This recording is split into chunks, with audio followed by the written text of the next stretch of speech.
Hi everyone, thank you for tuning in to this recorded education session on community outings in long-term care. My name is Katie Heckman. I am the Regional Educator for Recreation Therapy within VCH, and I will be leading you through this recorded session today. Before we begin, I would like to honor and acknowledge that I am presenting today on the traditional and unceded territory of the Coast Salish peoples, which includes the Musqueam, Squamish, and Tsleil-Waututh nations. I would like for you to take a moment to reflect on the lands from where you are watching this recording. As a white settler of European descent, I recognize the privilege that I have in working, playing, and living on these lands, and I recognize that I have and continue to benefit greatly from them. I am committed to my own learning journey as a means to contribute towards reconciliation and recognize that I am just at the beginning of this journey. And as an education leader, I am committed to sharing resources that you can utilize for your own journey towards reconciliation and encourage you to reflect on what that looks like for you. Within this DST, there is a section that highlights that we should be honoring Indigenous Days of Significance, and I wanted to share a resource with you that you might find helpful. So on the one.vch intranet page, there is an area for Indigenous health, and within that area there is a section for Indigenous Days of Significance, and within this section they list all of the Indigenous Days of Significance throughout the year and specific resources attached to that. So if you don't already know about this resource, you might find it helpful within your practice. Okay, moving along, our learning intentions for today is to identify resources to use for supporting the screening, planning, implementation, and evaluation of a successful community outing. By the end of today's session, you will be able to discuss key considerations for planning a community recreation outing based on a scenario, describe how to prevent and respond to common emergency situations, and identify first steps for integrating this guideline at your site. There will be opportunity throughout today's session to pause the recording, reflect on some questions or scenarios, and then continue the recording and listen to the responses. Okay, we will start with just a little overview of how the DST came about and the development of it. And one of the things to highlight is that increasing access to outings for residents in care was identified as a high priority within the long-term care leadership table, and the need to have a DST to be implemented and streamlined was endorsed at the director level. This is something that Serena, Inga, and Clinton have been working on and are finishing up edits, and it will be going out for a second read. Right now you've seen the first draft. We will be working on the most up-to-date information today, so there will be some things that maybe you haven't heard of yet, so that's okay if there are some things that you don't recognize. And once the actual final document is completed, we will let you know and make sure that you have access to that and all of the resources that you need. One thing that I really would like to highlight is that this DST is a guideline. It is used to support the use of best practice and move more towards best practice. And within the guideline, there might be things that don't resonate with you or your site, or things that you might need to tweak a little bit, and that's totally okay. If you have any questions, please ask Serena or Inga. And I did want to also share that you'll see some of the language throughout the DST. So the use of must is used to kind of highlight those things that are non-negotiable items, and I'll highlight some of those things throughout this session. Okay. Moving forward, the rollout plan. So really the first step is this first education session. There will be many more opportunities as well. This isn't a one-time thing. This rollout will take some time to kind of get everyone on the same page and to ensure that you're getting the support that you need. Over the next few months, Inga and Serena will continue to check in with folks and identify how the implementation of the guideline is going at your site, and to support the development of site-specific goals, because each site we recognize is at a slightly different spot when it comes to community outings. And again, we recognize that each site operates a little bit differently, so if you have any questions, please do not hesitate to reach out to either Serena or Inga for support. In about 6 months, we will be evaluating the rollout of this guideline to see what is going well and where further education or support might be needed. And really the overall goal of this DST is to ensure that community recreation outings are therapeutic, person-centered, safe, and that a variety of opportunities are offered. Some of the things that we will be looking for at that evaluation stage is that residents that are going out on outings have a completed recreation therapy assessment with a goal related to community outings. This is one of those non-negotiable items. That documented consent. There is documented consent for outings, that staff going on outings have CPR and first aid training, that safety checklists are completed before each outing, and safety incidents are reported to PSLS. Okay, before we begin with the education part, we will just do a quick knowledge check. So I will ask the question, I will have you pause the recording and answer on your own, and then I will provide the answer. Which of the following are considered a community recreation outing? Select all that apply. A, scenic drive. B, walk to the park. C, trip to a museum. D, cycling without age. I will show the response. All of the above. So when we are speaking about community outings today, and when you're reading through the DST, we're talking about anything involving going on any sort of leisure activity outside of the long-term care facility. So all of these things are included. All residents are required a recreation therapy assessment in order to go on a community outing, true or false? I will show the answers. The answer is true. Tasks that are beyond the typical job duties and roles of recreation staff require additional training and formal delegation from an RN. True or false? This is true. Which of the following tasks do not require a formal nursing delegation? A, tube feed management. B, lifts and transfers. C, medication administration. D, dysphagia management. I will show the answer. B, lifts and transfers. So this does not require a formal delegation. However, you might seek out additional training or support from your team to ensure that you are doing these safely. In the event of being short-staffed, you can use volunteers to meet your staff to resident ratio. True or false? The answer is false. So we are not relying on volunteers to be able to hold community outings. There are established staff to resident ratios for community outings. True or false? The answer is false. Before each community outing, a point of care risk assessment should be completed for each participant. True or false? The answer is true. Obtaining nursing clearance the day of the outing for each participant is not required. True or false?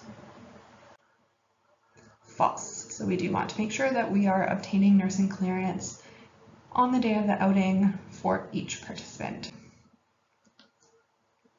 Okay, so there are resources that are included in the DST, so you would have seen this in the appendices, and these are resources that are examples that you can use. So if your site has something similar in place, you can continue to use that. You are highly encouraged to utilize the tools that are within the DST and adapt them to your site as needed. If you do use them, we would like your feedback so that adjustments can be made for the next iteration of this DST. I'll just quickly highlight what these resources are. We won't go through them too in-depthly today. However, if you do have any questions, please do not hesitate to reach out and ask. Okay, so this is the community recreation outing screening template. So residents should be assessed prior to any community recreation outing, which means you wouldn't have to use a screening form right away. The screening template would be used to re-screen someone's suitability for community recreation outings. Ideally, this would be at least every 3 months. However, we recognize that this might not be feasible for all sites.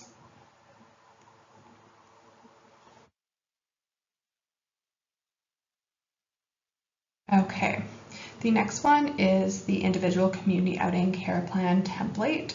This one should look familiar. There has been a slight change, so you'll see that there is an area for behavioral support now. That was not in the version that you would have seen.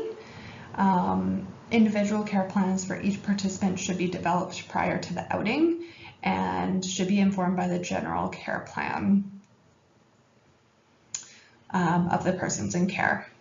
And all relevant team members should be supporting the development of the care plans, and staff on the outing should be familiar with the individual care plans. If a resident has a more complex care plan, for example, one of the delegated tasks that is more near the bottom here, we want to ensure that you have a copy of it with you.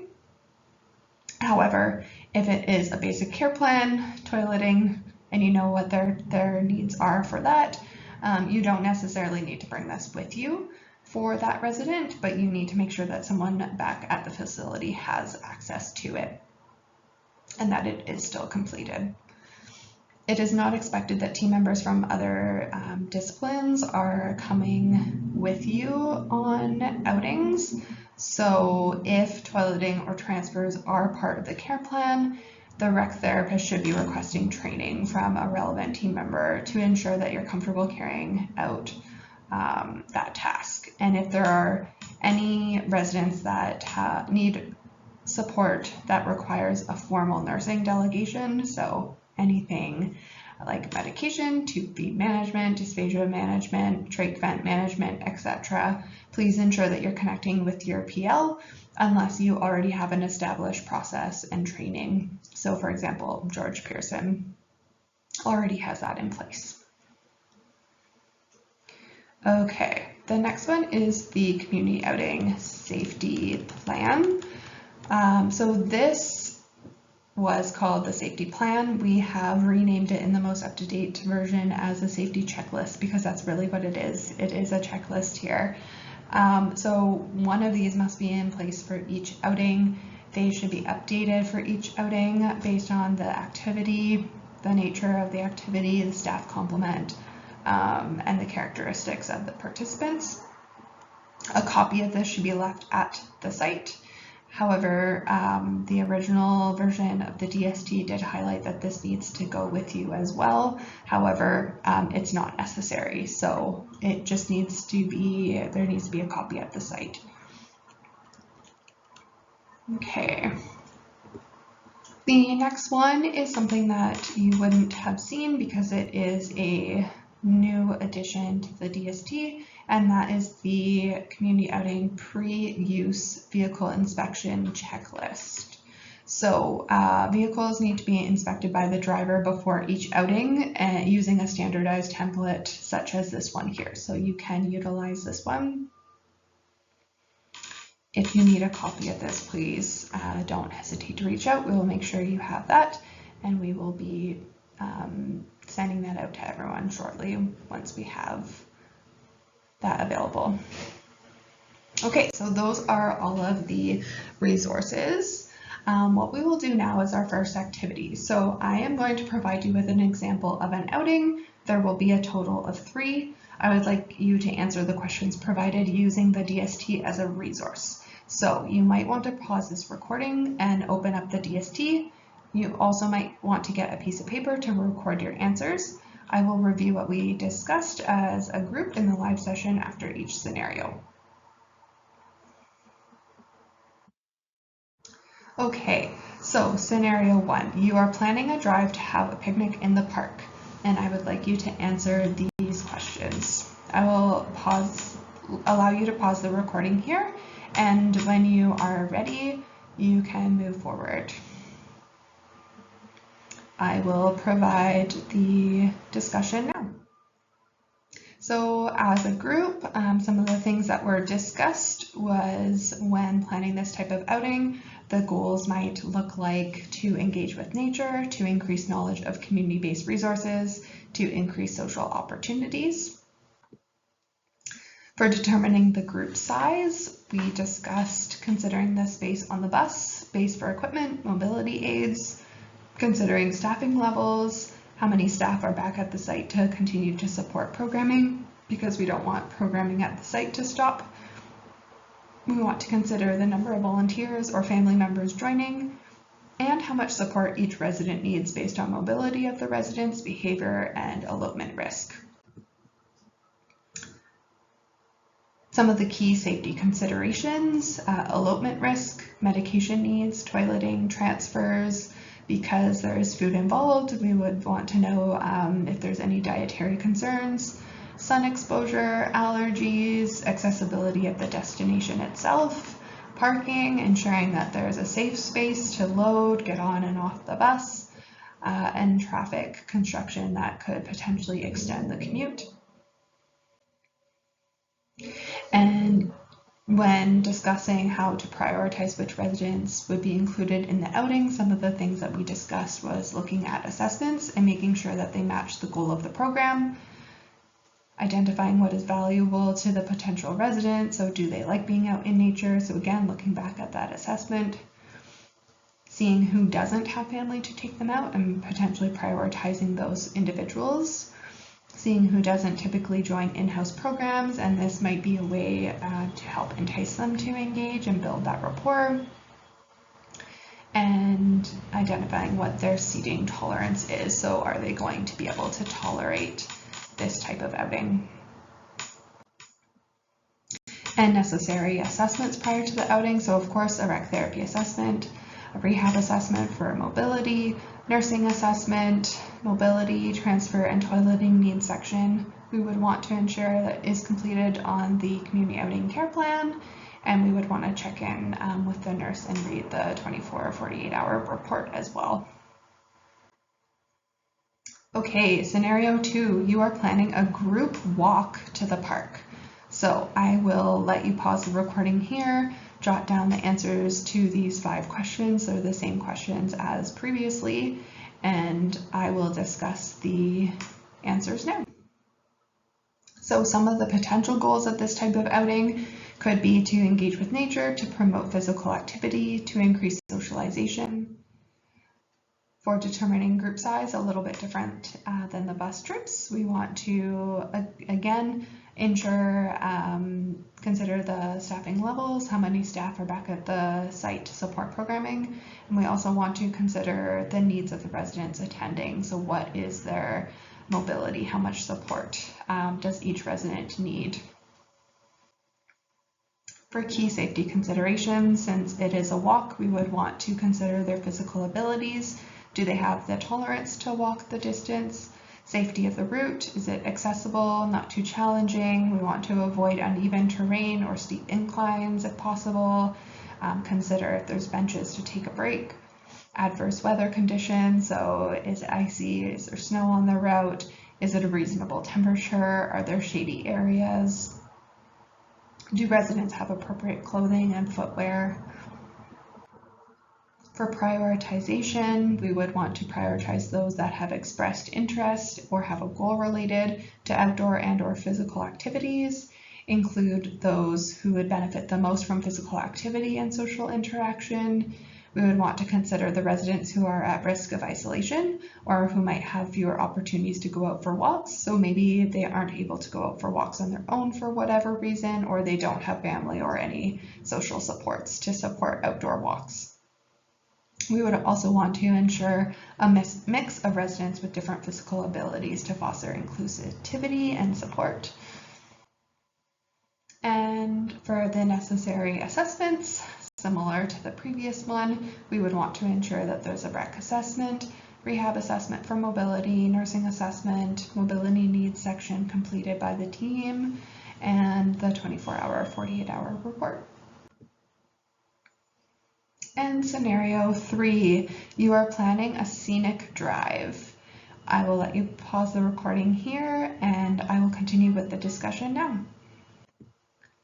So the goals of the outing, perhaps to increase opportunities for socialization, to increase opportunities for cognitive stimulation, to connect with nature.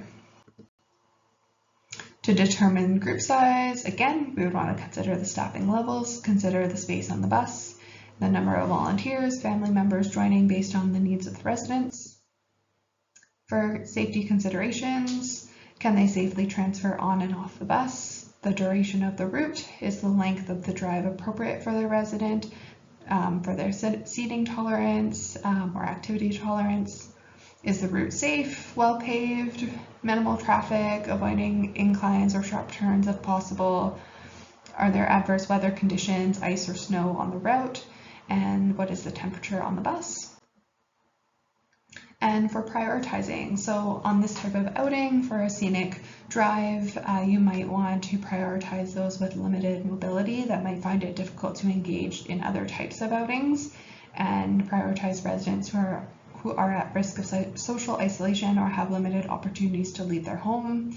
And then of course, those who have expressed interest to have a goal related to community outings.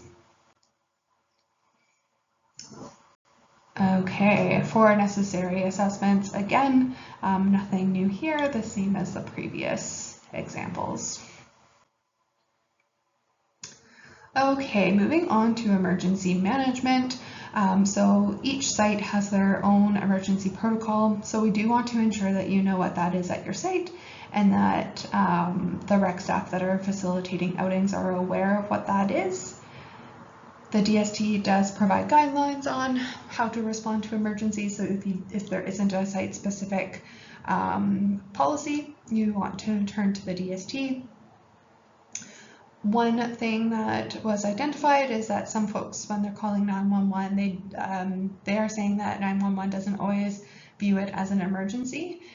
So when you are calling, identify that it is a vulnerable resident, and oftentimes that will help them identify that it is indeed an emergency and important. Okay, we're not going to go through all of the emergency protocols on the DST, however, we will work through an emergency scenario. So again, you can make sure that you have that DST open and use the related resources to answer the question that you're provided with based on the scenario. And again, you can pause the recording and answer the questions, and you also might want to drop down your answers to compare afterwards. So we just have one scenario today. So the scenario is that you are driving and the bus breaks down. Your questions: how would you deal with this situation while keeping the other residents safe? And how could you prevent this situation or reduce the likelihood of this happening in the future? I will allow you to pause here and we will continue the discussion now. Okay, so dealing with the situation while keeping the other residents safe. So some of the things that you might consider is to pull over to a safe location off the road if possible. Ensure the bus is visible to other drivers, so use your hazard lights, etc. Keep the residents calm and informed about the situation, what's going on, what will happen. Inform designated team member back at the facility and ensure that the manager is aware of the situation. You might want to arrange for alternative transportation for participants to return to long-term care home if the vehicle is not working. This is something you might want to consider, is ensuring that you have taxi vouchers or something like that in for these types of situations.